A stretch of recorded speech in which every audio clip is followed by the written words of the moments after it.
beam stress analysis on a park bench. So let's say you are designing a park bench like this. It's an 8-foot long bench, and for 5, 6, 8 people, I assume that they average weight 290 per person, and then the wood material has its own weight, so you can assume that 300 pound per foot. And then you're designing this bench and using a 18-inch width wide, and then 2-inch thick and 8-foot long wood. Now this when you have nominal design dimension like this, in fact you get a piece that is not 18 inches. It will be a little bit less because that's how they do it. So you get only the dress dimension. So if this is the situation, you get 17.25 inch width, and then 1.5 inch thick and 8 foot long. The length stays the same, however the thickness and the width are changed. Now this one says it's a fixed support.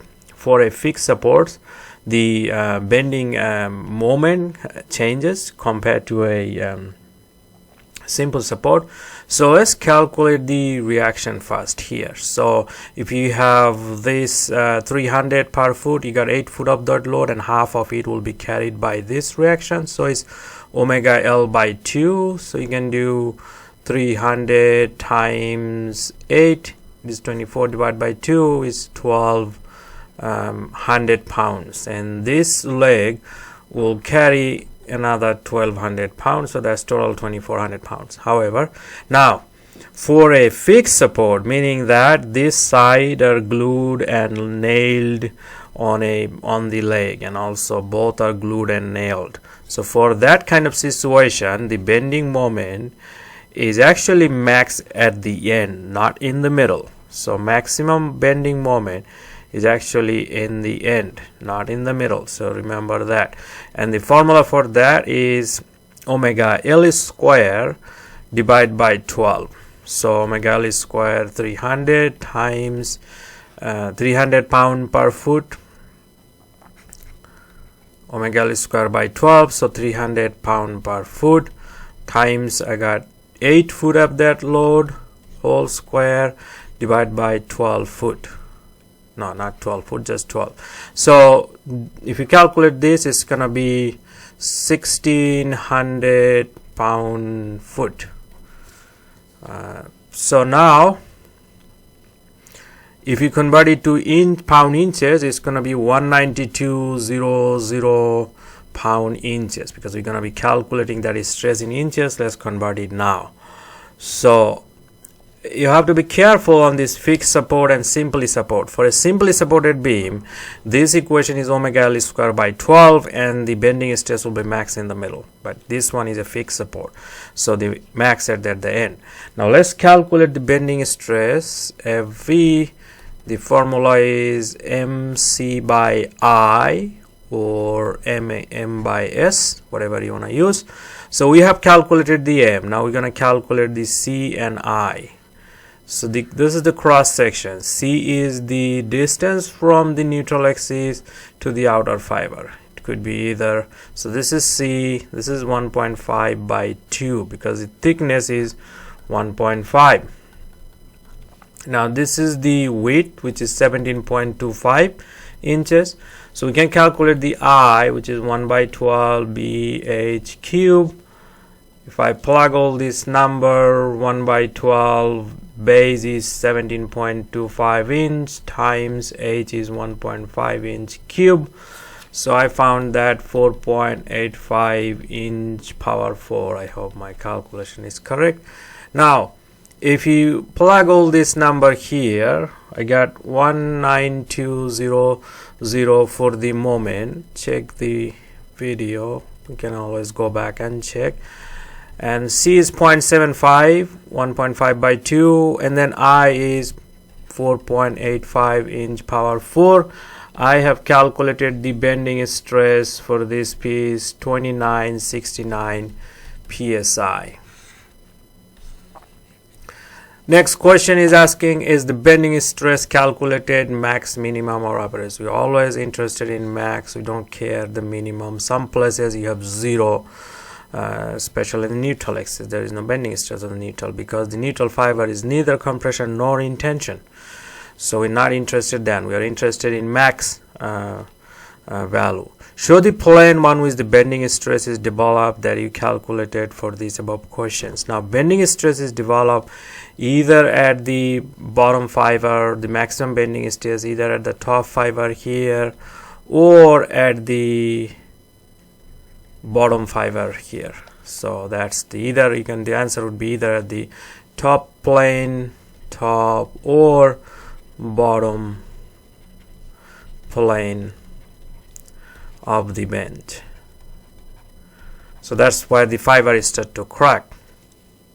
Now, this question is asking, if you design this thing using redwood material, so for redwood allowable stress, you can find it in any textbook. Allowable stress is given 1000 psi. However, from our load, we have calculated 2969 psi, which is much higher, almost 3 times higher than what we have. So it will be unsafe, it will break. Now next question is asking, find the shear stress. The formula for shear stress, FV, is VQ divided by IB.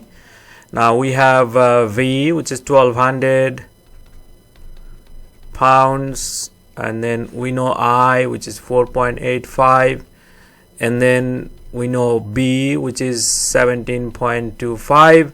Now we need to calculate Q. Let me show you how you calculate Q.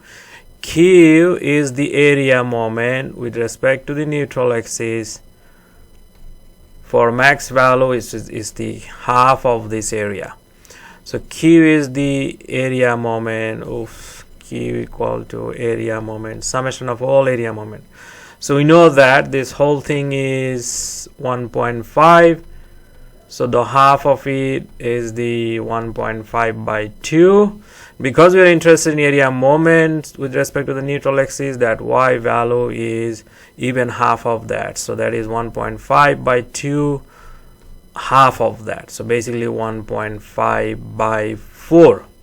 So if we put all this number in this Q equation, which is area is this is 17.25.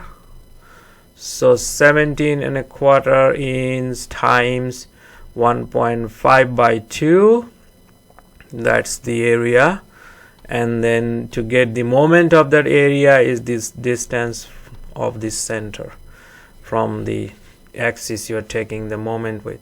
I have calculated that is 4.85, exact same as the I in this particular case for a rectangular section.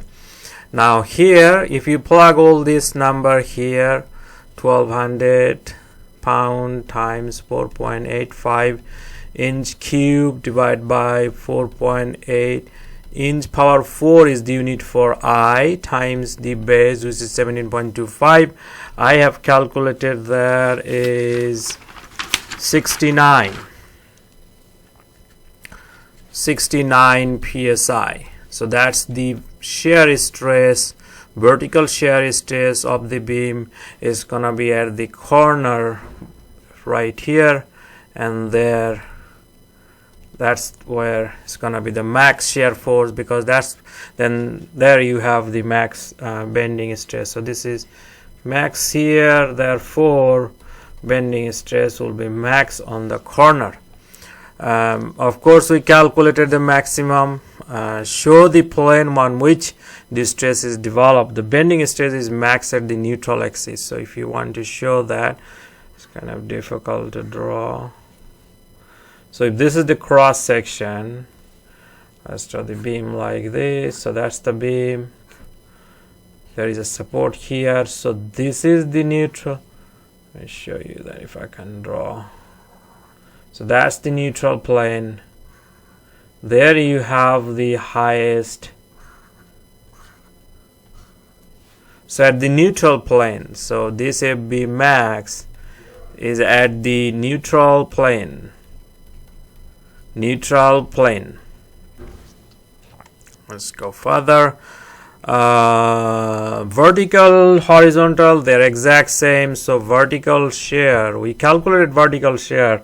However, the original formula is developed using by horizontal shear. They're exact same. Horizontal, the values are same. So vertical and horizontal are shear, they're same. So basically either one or both or either. The answer is all of them. If the seat pan is designed using redwood material, will it fail by shear? The shear allowable for redwood is 160 psi. I think I just saw that in the appendix. However, from the load, we have calculated only 69 psi. So it will be okay. Now, if you find this unsafe in initial bending or internal bending or shear stress analysis, we found that it will break because of the bending. The bending stress we calculated from the load was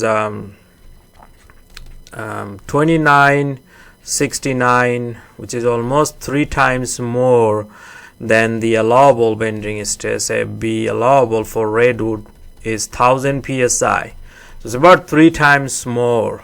So it will break. Now it says, how do you redesign the back bench? You can do 2 things. You can use, number 1, you can use the thicker cross section timber, or you can use an additional leg in the middle.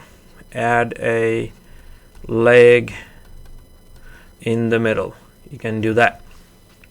Let me show you the calculation for adding a leg in the middle. So for the same beam, 8 foot long,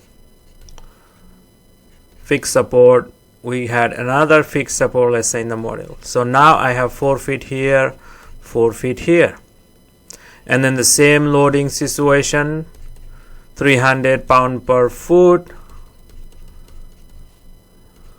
So this is 300 pound per foot. So now the bending moment is omega L square, is the same equation, fixed support. So 300 times pound per foot times now is 4 foot instead of 8 whole square, divide by 12. So I calculated that was 400 pound foot, and then you can convert it to inches, which is 4800 pound inches. Now we got all the number calculated before, so we don't have to do I on anything again. So FB max will be now same formula, MC by I. So we have now changed that bending moment, reduced it significantly by adding a leg in the middle. So that's going to be, C was 0.75. we're using the same bend, same material, 4.85.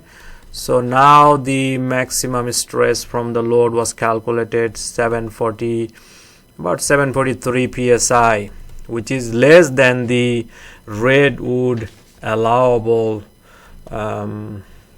stress. So I think that's it about this problem.